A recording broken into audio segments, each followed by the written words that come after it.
Assalamualaikum warahmatullahi wabarakatuh. Salam Kukar Pintar. Bertemu lagi bersama saya Rita Sinaga.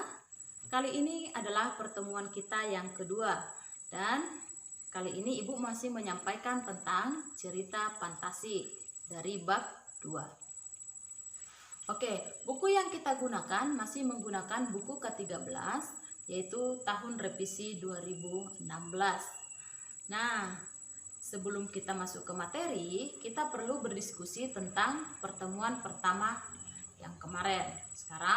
Kemarin kita sudah membahas tentang cerita fantasi, unsur pembangun cerita fantasi, jenis cerita fantasi, dan ciri umum cerita fantasi. Oke, kita ingatkan kembali. Kemarin cerita fantasi itu apa? Bahwa cerita fantasi itu adalah genre cerita yang berbentuk khayalan, angan-angan, atau imajinasi yang diceritakan dalam alur normal. Oke. Nah, sementara kalau untuk unsur pembangunnya itu ada tema, tokoh dan penokohan, latar, alur, dan amanat. Kalau ciri umum yaitu ada keajaiban, ide ceritanya bebas, terus menggunakan berbagai latar, tokohnya unik-unik, dan cerita itu bersifat fiksi serta menggunakan gaya bahasa atau menggunakan bahasa yang tidak resmi. Oke, selanjutnya apalagi? Kemarin kita sudah membahas atau sudah mengidentifikasi tentang jenis cerita fantasi. Nah, jenis cerita fantasi itu ada dua, yaitu yang pertama latar waktu. Nah, latar waktu itu dibagi atas dua, yaitu lintas waktu dan lintas sejaman. Sementara jenis cerita fantasi berdasarkan pengelompokan itu ada dua juga, yaitu cerita fantasi total dan cerita fantasi irisan. Oke, nah sekarang kita mulai ke pembelajaran kedua. Nah, di sini tujuan pembelajarannya ada dua, yaitu Anda mampu menentukan tokoh, latar, dan urutan peristiwa. Terus apalagi? Yang kedua, Anda mampu menceritakan kembali isi cerita teks fantasi. Oke, sekarang kita mulai dari yang pertama. Nah, perlu Anda ketahui bahwa tokoh itu adalah siapa-siapa yang berperan dalam cerita tersebut. Kalau untuk watak tokoh adalah sifat batin yang mempengaruhi segenap pikiran, perilaku, budi pekerti, dan tabiat yang dimiliki manusia atau makhluk hidup lainnya pada cerita tersebut. Oke, nah Anda perlu ketahui juga bahwa latar adalah keadaan waktu, tempat, dan suasana. Dan juga ada alur, yaitu jalan cerita. Nah, sekarang kita mulai berlatih ya. Di sini buka bukunya pada halaman 54 sampai 55 kita mulai membaca, yaitu teks cerita fantasi Ruang Dimensi Alfa. Oke, ini ada ceritanya. Oke. Sekarang kita mulai berlatih. Urutkan kejadian yang dialami oleh Doni. Terus yang kedua, bagaimana proses terlemparnya Doni ke ruang dimensi alfa. Dan yang ketiga, siapa tokoh dan bagaimana watak tokoh pada cerita tersebut. Dan yang keempat, kejadian mana yang mungkin terjadi di dunia nyata dan tidak mungkin terjadi di dunia nyata. Oke, sekarang kita bahas sama-sama. Nah, untuk kejadian yang dialami oleh Doni, manusia purba mengikuti Doni ketika memasuki ruang dimensi alfa.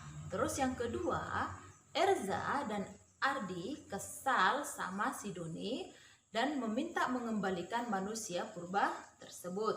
Dan yang ketiga, Doni mengutak-atik komputernya, kemudian menekan tombol run dan sehingga muncul pagar asteroid dan terbuka dan hingga memberikan ruang yang cukup untuk dilalui si Doni sama si manusia purba. Dan yang terakhir adalah tiba-tiba muncul goncangan hebat dan si Doni terlempar ke ruang laboratorium. Oke, nah untuk proses terlemparnya si Doni ke lorong dimensi alfa bagaimana? Yang pertama itu adalah ketika si Doni mengklik tombol run pada layar luminanya, muncul gelombang biru mirip aurora memenuhi ruangan, gitu ya. Terus pagar asteroid terbuka lebar dan memberikan ruang yang cukup untuk dilalui si Doni bersama si manusia purba. Nah, sekarang tokoh dan watak dalam cerita tersebut. Nah, di situ ada 3 tokohnya. Yang pertama Doni dan Erza serta si Ardi. Nah, kalau si Doni wataknya tidak mudah putus asa dan dia bertanggung jawab. Kalau si Erza dia pemarah dan tapi baik hati. Sementara si Ardi dia pemarah tapi pemaaf. Oke. Nah, nomor 4 tadi, kejadian yang mungkin terjadi di dunia nyata apa? Nah, kejadian yang mungkin itu adalah Doni mengklik tombol run pada layar monitor. Nah, ini biasa kita temui sekarang. Terus yang kedua, ruangan dipenuhi asap dan pohon-pohon yang meranggas. Nah, itu biasa di ruang studio pembuatan film, itu propertinya biasanya seperti itu ada.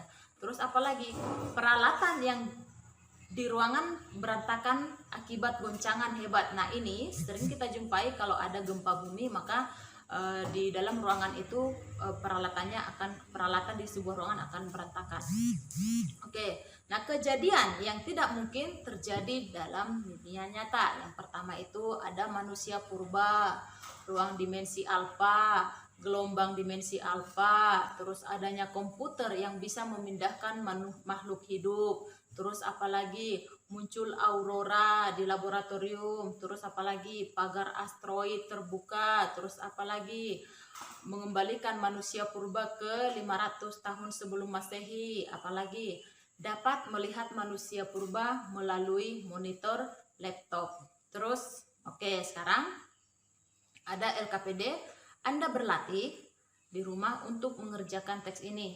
Nah, untuk teks ini Anda memperolehnya di halaman 56 sampai 58, yaitu judul ceritanya adalah Berlian 3 Warna.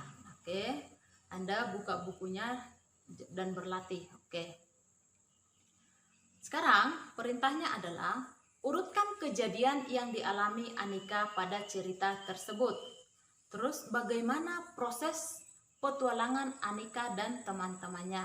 Terus siapa tokoh dan bagaimana watak tokoh pada cerita tersebut. Dan pesan apa yang disampaikan pengarang pada cerita tersebut, serta kelompok kejadian mana yang mungkin terjadi di dunia nyata dan tidak mungkin terjadi di dunia nyata. Oke, sekarang kita maju ke tujuan pembelajaran yang kedua, yaitu menceritakan kembali isi teks cerita fantasi. Nah, untuk di sini ada langkah-langkahnya. Yang pertama, Anda kembali membaca cerita di atas atau salah satu cerita yang sudah kita lalui, mulai dari yang pertemuan pertama sampai yang sekarang. Baca secara seksama hingga dari awal hingga akhir. Terus kamu mencatat tema, tokoh, watak tokoh, dan latarnya. Kemudian catat peristiwa atau alur secara garis besarnya aja. Dan kemudian kamu berlatih menceritakan kembali isi cerita dengan bahasamu sendiri. Oke. Nah, di sini ada LKPD. Baca salah satu cerita di atas, bisa ruang dimensi alfa atau berlian 3 warna. Kemudian berlatihlah untuk menceritakan teks tersebut dengan menggunakan bahasamu sendiri. Terus berceritalah di depan orang terkasihmu, bisa orang tua, adik, kakak, atau teman, gitu ya. Oke, sekarang saya kira untuk pertemuan kedua ini sampai di sini saya akhiri. Assalamualaikum warahmatullahi wabarakatuh.